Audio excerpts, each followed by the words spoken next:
Olá, eu sou a psicóloga Cleonaide e hoje eu vou estar conversando com você sobre as crenças limitantes. Todos nós, no percurso da vida, recebemos opiniões e pensamentos a nosso respeito. E na medida que o tempo vai passando, o modo como as pessoas nos veem cria dentro de nós uma perspectiva de quem nós somos.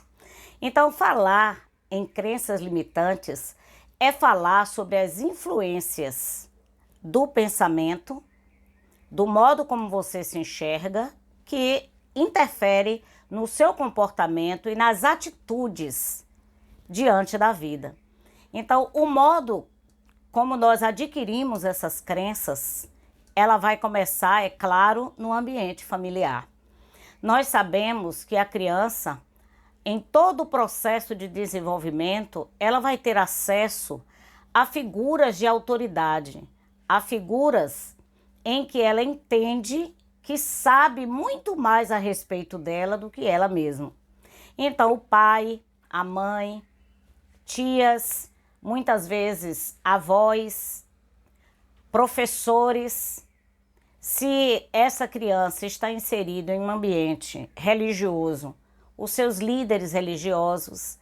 Então, o modo como essas pessoas enxergam esta criança no percurso, ela vai entendendo que ela é de um modo semelhante a como essas pessoas que no longo da vida ela desenvolveu afetos, dizem a respeito dela. Então, é possível que no ambiente doméstico, que no ambiente eclesiástico ou no ambiente escolar, ela ouça durante muito tempo: você é uma pessoa muito esforçada, mas sua irmã é inteligente. Ou então, você não faz nada bem feito. Você não é tão inteligente, mas se você continuar estudando e se esforçando, você pode ser alguma coisa na vida. Então, na medida que o tempo vai passando, a criança, o adolescente, ele vai acreditando que a imagem que ele tem dele mesmo tem a ver com a imagem que esse grupo fala a respeito dele.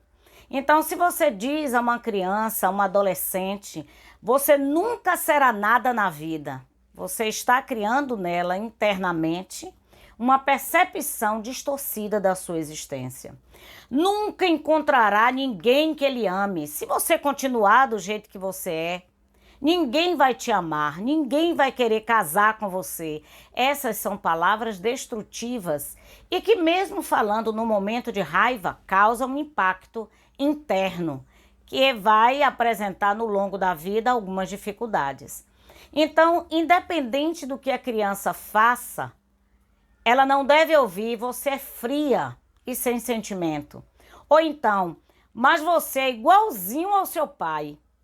Ou você é igualzinha à sua mãe.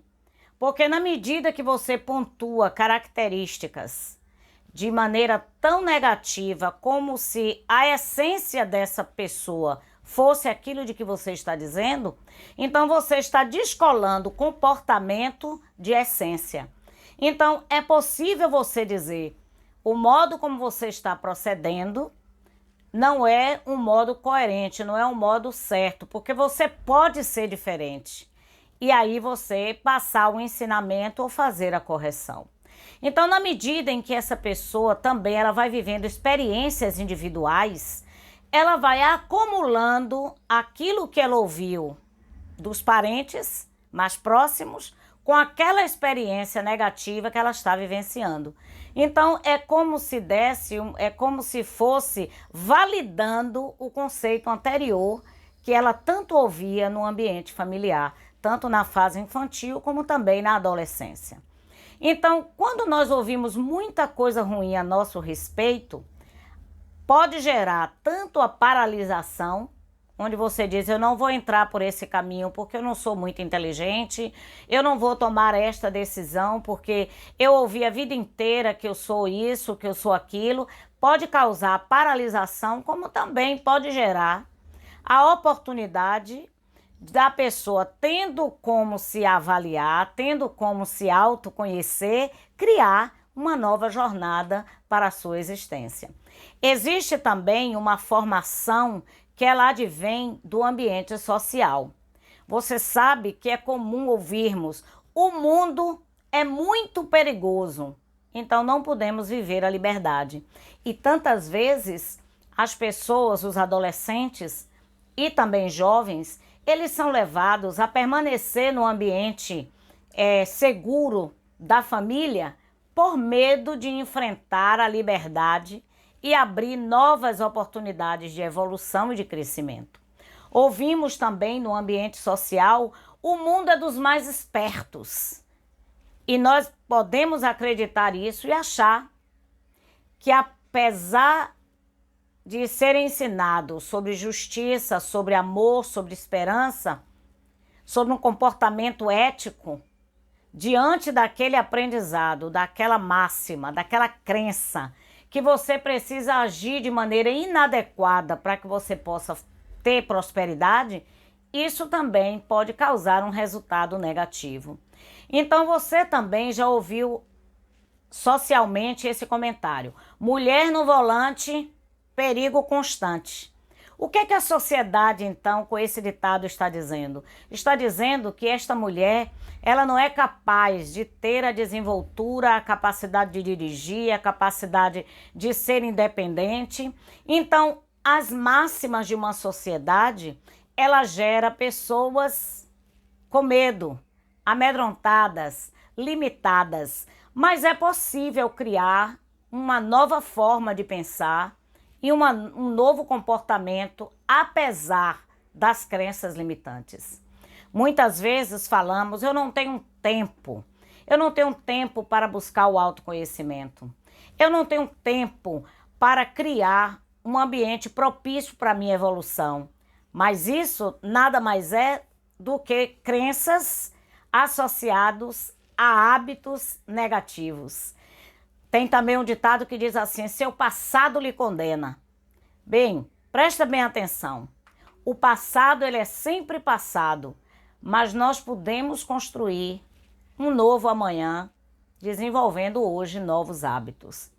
Há também um outro ambiente que é responsável por parte das nossas crenças, e esse ambiente é o ambiente religioso.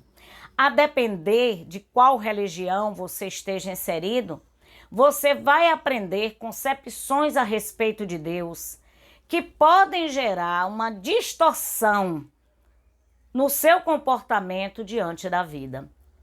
Então, a aprovação constante dentro de um ambiente religioso, desassociado de um entendimento mais profundo de quem era o ser humano e qual o papel desse ser humano na sua dimensão da espiritualidade, pode sim impedir que o indivíduo assuma a responsabilidade pela sua existência e caminhe com uma vida mais ajustada. Então, tudo na vida, mesmo sendo muito bom, ele precisa de equilíbrio.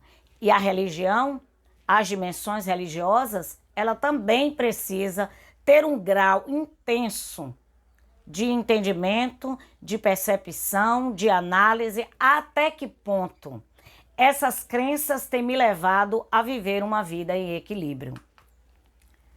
Talvez, depois de eu falar tudo isso que falei, você talvez possa olhar e dizer assim: então é por isso que eu sou desse modo, bloqueado.